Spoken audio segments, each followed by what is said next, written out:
जय हिंद दोस्तों। एग्ज़ाम की पॉइंट में एक बार फिर से आप सभी का स्वागत है। दोस्तों, उत्तराखंड जीके टेट सीरीज़ का ये 13वां पार्ट है।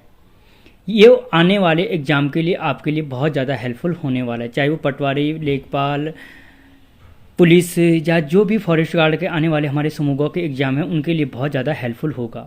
दोस्तों, अगर आप चैनल पे नए हो, आपने अभी तक चैनल को सब्सक्राइब नहीं किया है तो प्लीज़ सब्सक्राइब कीजिए और वीडियो अच्छा लगे तो लाइक और शेयर ज़रूर करना। तो देखते हैं दोस्तों आज का फटाफट पहला क्वेश्चन। तो दोस्तों पहला क्वेश्चन है, कस्तूरी मृग किस परिवार का सदस्य है? तो दोस्तों जो कस्तूरी मृग है, कस्तूरी मृग पहली चीज़ क्या है, राज्य पशु है। ठीक है, तो किस परिवार का सदस्य है? तो दोस्तों याद रखना किस परिवार का है, मौसिडे परिवार का सदस्य है। ठीक है, और अगर पूछा जाए कि कस्तूरी मृग का कुल क्या है तो अंगुलोटा क्या है, इसका कुल है। ठीक है, राज्य पशु है। और अगर क्या पूछे, इसका बायोलॉजिकल नेम पूछे तो क्या है, मास्कस काइसोगास्टर क्या है, इसका नाम है। ठीक है, बायोलॉजिकल नेम है। अगला क्वेश्चन, 1814 में अंग्रेजी सेना किस दर्रे से देहरादून आई थी? दोस्तों आपको पता है कि जब सुदर्शन साहब अंग्रेजों से मदद मांगते हैं तो अंग्रेज सबसे पहले देहरादून से युद्ध की शुरुआत करते हैं। ठीक है, और तो क्वेश्चन है कि किस दर्रे से देहरादून आए थे? तो दोस्तों जो देहरादून आए थे किससे आए थे, मोहंड दर्रे से आए थे। एक चीज़ याद रखना, मोहंड और तिमली दो दर्रे हैं जो मुख्य रूप से क्या हैं, जिन दर्रों के रास्ते क्या थे, जो ये ब्रिटिश सेना थी उन्होंने देहरादून में प्रवेश किया था। ठीक है, और आपको पता है देहरादून की स्थापना कब की गई थी? तो 1699 में की थी। और किसने की थी? तो गुरु राम राय ने की थी। और गुरु राम राय को 3 गांव दान में दिए थे, किसने? परमार शासक फतेह शाह ने। ठीक है, अगला क्वेश्चन, राज्य अल्पसंख्यक आयोग का गठन कब किया गया? तो दोस्तों जो राज्य अल्पसंख्यक आयोग का गठन था वो किया गया कब? 2003 को। और अगर पर्टिकुलर डेट पूछे तो याद रखना 27 मई 2003 को क्या किया गया था, राज्य अल्पसंख्यक आयोग का गठन किया गया था। और अगर पूछता है कि राज्य अल्पसंख्यक आयोग का मुख्यालय कहाँ पे है तो याद रखना देहरादून में क्या है, राज्य अल्पसंख्यक आयोग का मुख्यालय है। ठीक है, अगला क्वेश्चन, फूलों की घाटी को किस खरपतवार से खतरा बढ़ गया है? दोस्तों आने वाले टाइम के लिए मोस्ट इंपॉर्टेंट क्वेश्चन है कि फूलों की जो घाटी है उसको किस खरपतवार से खतरा बढ़ गया है? तो दोस्तों याद रखना जो अमोला क्या है, खरपतवार है, या अमोला के अलावा हो सकता है पॉलीगोन, वही चीज़ है पॉलीगोन। तो जो अमोला या पॉलीगोन खरपतवार है उससे क्या हो गया है, जो फूलों की घाटी है उसको क्या वर्तमान समय में क्या है, वो तेज़ी से फैल रहा है और फूलों की घाटी के लिए खतरा पैदा कर रहा है। जो फूलों की घाटी है कौन से जनपद में है? चमोली जनपद में है। ठीक है, और इसको राष्ट्रीय उद्यान घोषित किया गया कब? 1982 में फूलों की घाटी को क्या किया गया था, राष्ट्रीय उद्यान घोषित किया गया था। और सबसे पहले जो इसकी खोज थी फ्रैंक स्माइथ ने की थी। और इसका वर्णन द वैली ऑफ फ्लावर में सबसे पहले क्या किया था, फूलों की घाटी की चर्चा की थी। अगला क्वेश्चन, टीएचडीसी का गठन कब किया गया? तो दोस्तों जो टीएचडीसी का गठन था वो किया गया था कब? 1988 में। और 12 जुलाई, अगर पर्टिकुलर डेट पूछे तो 12 जुलाई 1988 को क्या की गई थी, टीएचडीसी का गठन किया गया था। ठीक है, और अगर हम टिहरी डैम के बारे में बात करें तो जो 1972 में क्या हुआ था, इसको स्वीकृति प्राप्त हुई थी और 1978 में इसका कार्य प्रारंभ किया गया था यूपी गवर्नमेंट के द्वारा। ठीक है, भागीरथी और किस पे है, भिलंगना नदी के संगम पर बना है। और मोस्ट इंपॉर्टेंट जो फैक्ट है इसका कि कितने मेगावाट की परियोजना है, तो दोस्तों याद रखना 600 मेगावाट की इसकी शुरुआती परियोजना थी। अगला क्वेश्चन, दुनाव जल विद्युत परियोजना किस नदी पर स्थित है? जो दुनाव जल विद्युत परियोजना है किस नदी पर स्थित है? तो दोस्तों याद रखना जो दुनाव जल विद्युत परियोजना है क्या है, न्यार नदी पर स्थित है दुनाव जल विद्युत परियोजना। और ये कहाँ पे है आपके, न्यार नदी है तो पौड़ी जनपद में स्थित है। ठीक है दोस्तों, अगर आपको क्वेश्चन बढ़िया लग रहे हैं तो वीडियो को लाइक करें, चैनल को सब्सक्राइब करें। अगला क्वेश्चन, बिरादरी पंचायत का संबंध किस जनजाति से है? तो दोस्तों जो बिरादरी पंचायत का संबंध है वो किससे है, बोक्सा जनजाति से है। ठीक है, और जो बोक्सा लोग मुख्य रूप से किस जनपद में पाए जाते हैं? तो दोस्तों उधम सिंह नगर में क्या पाए जाते हैं, मुख्य रूप से बोक्सा पाए जाते हैं। ठीक है, और दोस्तों एक चीज़ याद रखना कि जो अंग्रेजों के अनुसार जो सर्वप्रथम क्या थी, जो बोक्सा जनजाति थी वो चंपावत के बनवासा में आकर बसी थी। कहाँ पे बसी थी? चंपावत के बनवासा में आकर बसी थी। अगला क्वेश्चन, स्वर्ग भूमि समाचार पत्र का संपादन करता है। जो स्वर्ग भूमि समाचार पत्र है उसका संपादन किसने किया था? तो दोस्तों स्वर्ग भूमि का जो संपादन किया था देवकी नंदन ध्यानी जी ने किया था। ठीक है, जो स्वर्ग भूमि समाचार पत्र था किसने किया था? देवकी नंदन ध्यानी जी ने इसका संपादन किया था। और अगर पूछा जाए कि स्वर्ग भूमि समाचार पत्र का संपादन कब किया गया था, तो 1934 में क्या था, स्वर्ग भूमि का संपादन किया गया था। और कहाँ से किया गया था? तो दोस्तों हल्द्वानी से क्या किया गया था? स्वर्ग भूमि समाचार पत्र का संपादन किया गया था। अगला क्वेश्चन, भारत माता का सच्चा सपूत किसे कहा गया है? तो दोस्तों जो भारत माता का सच्चा सपूत कहा गया है राम सिंह धोनी को। कहा गया राम सिंह धोनी को भारत माता का सच्चा सपूत कहा गया है। और अगर क्वेश्चन पूछा जाए कि राम सिंह धोनी को भारत माता का सच्चा सपूत किसने कहा था, तो दोस्तों याद रखना महात्मा गांधी जी ने क्या कहा था कि जो राम सिंह धोनी है उसे भारत माता का सच्चा सपूत कहा था। अगला क्वेश्चन, 36 रकम 32 कलम कर का उन्मूलन किसके काल में हुआ था? तो दोस्तों पहली चीज जो ये 36 रकम 32 कलम था वो किस काल में लिया जाता था? तो चंद वंश में लिया जाने वाला कर था। तो इस कर का उन्मूलन सर्वप्रथम किस काल में हुआ था? तो दोस्तों किस काल में हुआ था? गोरखा प्रशासन या गोरखा काल में हुआ था।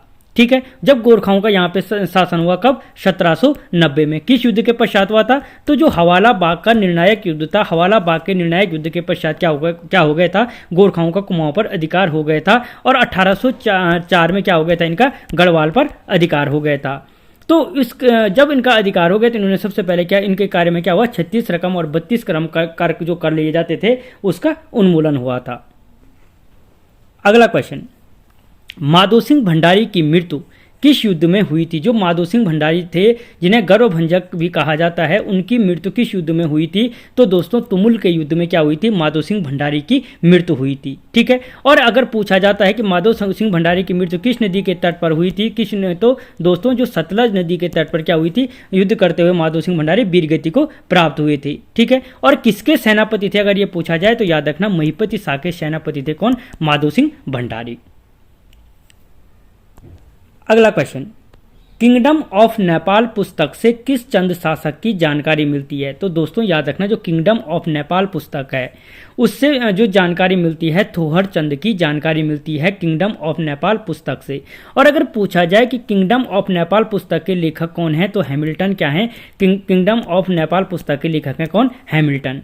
ठीक है, और याद रखना जो ये थोहर चंद है, जो थोहर चंद को कुछ लोग क्या मानते हैं कि चंद वंश का संस्थापक थोहर चंद को मानते हैं। और जो इसमें मुख्य नाम आता है वो आता है हर्षदेव जोशी का। किसका? हर्षदेव जोशी का, जो क्या मानते हैं कि चंद वंश का संस्थापक थोहर चंद को मानते हैं। ठीक है, अगला क्वेश्चन, जागेश्वर में नवदुर्गा, लकुलिश, नटराज मंदिरों का निर्माण किस वंश ने की थी? यानी जो जागेश्वर में नवदुर्गा, लकुलिश और जो नटराज मंदिर है उनका निर्माण करने वाला कौन सा वंश था? तो दोस्तों कौन था? कोत्यूरी वंश में किया गया था। किस वंश के शासकों ने कराया था? तो कोत्यूरी वंश के शासकों ने कराया था। और अगर क्वेश्चन पूछा जाता है कि कोत्यूरी वंश के भी किस शासक ने कराया था, तो दोस्तों ईस्टगण ने क्या किया था? इन मंदिरों का निर्माण किया था। और जो ईस्टगण था वो क्या था? निम्बर का पुत्र था, निम्बर देव का पुत्र था। ठीक है, और जो कोत्यूरी वंश है उसे उत्तराखंड का प्रथम ऐतिहासिक राजवंश भी माना जाता है। ठीक है, अगला क्वेश्चन, राजुला मालुशाही पुस्तक के लेखक हैं। जो राजुला मालुशाही पुस्तक हैं उसके लेखक कौन हैं? तो दोस्तों जो राजुला मालुशाही पुस्तक हैं उसके लेखक कौन है? जुगल किशोर। ठीक है, यानी जो जुगल किशोर जी हैं वो कौन है? क्या है? राजुला मालुशाही के पुस्तक हैं। और ये क्या है? एक प्रेम कहानी पे आधारित है। अगला क्वेश्चन, कुमाऊं का बैरम खान कहलाता है। कुमाऊं का बैरम खान किसको कहा जाता है? पहली चीज बैरम खान को था कौन? अकबर का पालनहार, जिसने अकबर को छोटे से बच्चे को इतना बड़ा राजा बनाया था। तो जो कुमाऊं का बैरम खां कहलाता है, कुमाऊं का बैरम खां किसे कहा जाता है? तो दोस्तों याद रखना शिवदत्त जोशी को क्या कहा जाता है? कुमाऊं का बैरम खां कहा जाता है। और हर्षदेव जोशी का पिता था। और कुमाऊं की राजनीति में कितना बड़ा इनका हाथ है वो आप लोगों ने अगर चंद वंश पढ़ा है तो अच्छी तरीके से जानते होंगे।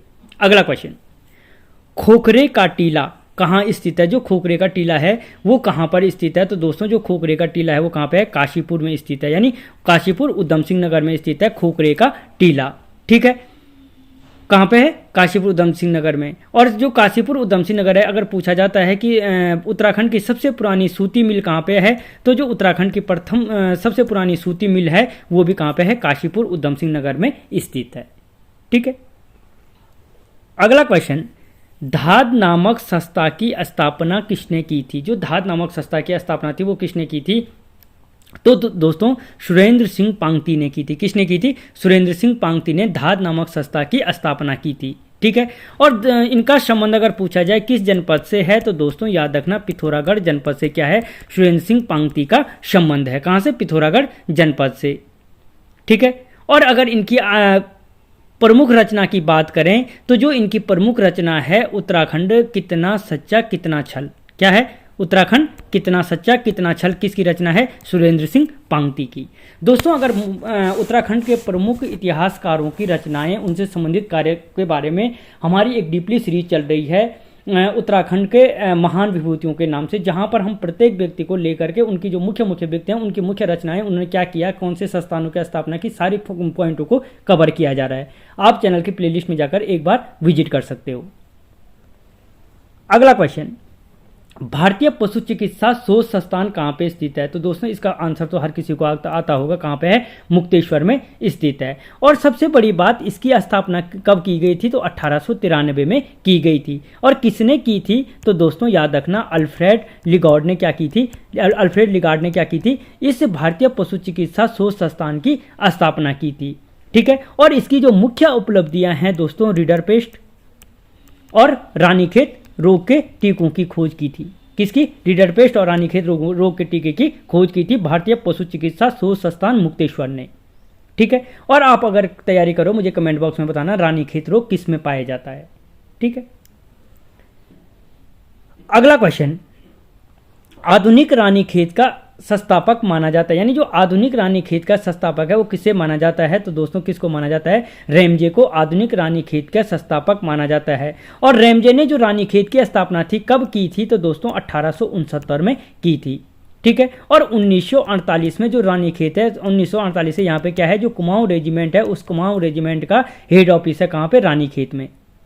और अगर रानीखेत का प्राचीन नाम की बात करें हम तो झूलादेव,